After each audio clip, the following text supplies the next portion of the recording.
கிறிஸ்துவுக்குள் அன்பான கர்த்தருடைய பிள்ளைகளை, இன்றைய வேத வசனமும் ஜெபமும் யோவான் எழுதின சுவிசேஷம் 9ஆம் அதிகாரம் 3ஆம் வசனம்.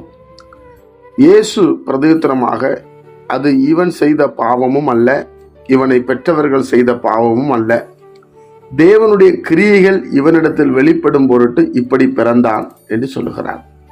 என் அன்பு கர்த்தருடைய பிள்ளைகளே, ஒரு குருடனை பார்க்கிறார்கள். அந்த குருடனாய் பிறந்தது யார் செய்த பாவம் என்று இயேசுனிடத்தில் கேட்கிறார்கள். அப்பொழுது இயேசு சொல்றாரு, இது அவங்க அப்பா செஞ்சதும் இல்லை, அவன் செஞ்சதும் இல்லை, தேவனுடைய கிரியைகள் இவனிடத்தில் வெளிப்படும் பொருட்டு. அப்படின்னா இதுக்கப்புறம் ஒரு அற்புதம், அதாவது எதிர்பார்க்காத சில அற்புதங்கள். ஏன்னா அவங்களுக்கு பிறந்ததுலேருந்தே குருடுன்னா யாராலையும் கண்ணு திறக்க முடியாது, அவ்வளவுதான். அப்படிதான் எல்லா ஜனத்தாரும் நினைப்பது. ஆனால் இயேசு இங்கே என்ன சொல்லுகிறார் என்று சொன்னால், தேவனுடைய கிரியைகள், செயல்பாடுகள். ஒருவன் குருடனாய் இருந்தால் அந்த குருட்டு கண்ணை அவரால் சரிப்படுத்த முடியும்.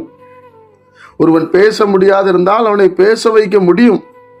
அப்பொழுது இது எப்படி நடந்துச்சு அப்படி கேட்டா, இது இயேசு கிறிஸ்து வெளிப்பட்டது என்று சொல்வதற்காகத்தான் அங்கே சொல்லுகிறார். இது இவன் செய்த பாவம் அல்ல, பெற்றோர் செய்த பாவம் அல்ல. தேவனுடைய பிள்ளைகளே, நிறைய நேரத்தில் நம்ம கூட அப்படிதான். நம்ம ஏன் இவ்வளோ கஷ்டப்படுறோம்? நம்ம முன்னோர்கள் என்னத்தை செஞ்சு இப்படி செஞ்சாங்க? நான் இவ்வளோ வேதனைப்படுறேன், இந்த மாதிரி ஒரு நோயில் கஷ்டப்படுறேன், கடனில் கஷ்டப்படுறேன். தேவனுடைய பிள்ளைகளை நன்றாய் ஒன்று அறிந்து கொள்ளுங்கள். உங்கள் மூலமாய் தேவனுடைய நாமம் மகிமைப்பட போகிறது.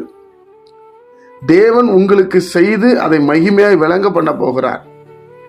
அதாவது மனிதனால் முடியாது, தேவனால் கூடும். கண்ணை சரி பண்ண மனிதனால் முடியாது. குருடனாய் பிறந்துட்டான் பிறந்ததுலேருந்து. ஆனால் தேவன் அந்த குருட்டு கண்ணையே நல்ல பார்க்கிற கண்ணாய் மாற்ற முடியும் என்பதுதான் அந்த வசனம் அப்படி சொல்லுகிறது. அதனால ஒருவேளை உங்களுக்கு இதுவரைக்கும் உங்களுக்கு எனக்கு ஏதோ ஒரு காரியம் நடக்காம தடைபட்டு இருந்து சோர்ந்து போயிருந்தால், இன்றைக்கு கொண்டு அறிந்து கொள்ளுங்கள், தேவனுடைய வல்லமை என் மேல பட போகிறது. தேவன் எனக்கு உதவி செய்ய போகிறார். நான் அப்படியே விடுதலையாக்கப்பட போகிறேன் என்பதை நீங்கள் மனதில் நினைத்து கொள்ளுங்கள்.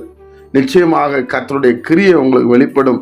அதற்காகத்தான் இந்த பிரச்சனை அனுமதிக்கப்பட்டிருக்கிறது. அதற்காகத்தான் இந்த போராட்டங்கள் அனுமதிக்கப்பட்டிருக்கிறது. நீங்கள் கூட்டங்களுக்கு வரும்போது, ஆண்டவரை தேடும் பொழுது, ஆண்டவருடைய பிரசன்னம் உங்களை தொடும் பொழுது, இப்படிப்பட்ட மகிமையான காரியங்களை தேவன் செய்ய உண்மையிலவராக இருக்கிறார். நாம் கண்களை மூடி ஜெபிப்போம். பரிசுத்த பிதாவே, உம்முடைய குமாரன் இயேசுவின் நாமத்தில் வருகிறோம். இப்படி ஏராளமான காரியங்களிலே நாங்கள் குறைபட்டு இருக்கிறதை நீர் அறிந்திருக்கிறீர். உங்க நாமம் இதன் மூலமாய் மகிமைப்படும்படியாய் கர்த்தராகிய இயேசு கிறிஸ்துவின் நாமத்தில் நாங்கள் ஜெபிக்கிறோம்ப்பா. ஆண்டவரே, எங்க சரீரத்துல எங்களுடைய காரியம் எல்லாம் உங்க நாமத்தினாலதான் விடுதலையாக்கப்பட வேண்டும் என்று நாங்கள் விரும்புகிறோம். அதனால நீர் எங்கள் மத்தியிலே பிரசன்னராயிருந்து நடத்தும். கர்த்தராகிய இயேசு கிறிஸ்துவின் மூலம் ஜெபிக்கிறோம் நல்ல பிதாவே, ஆமென்.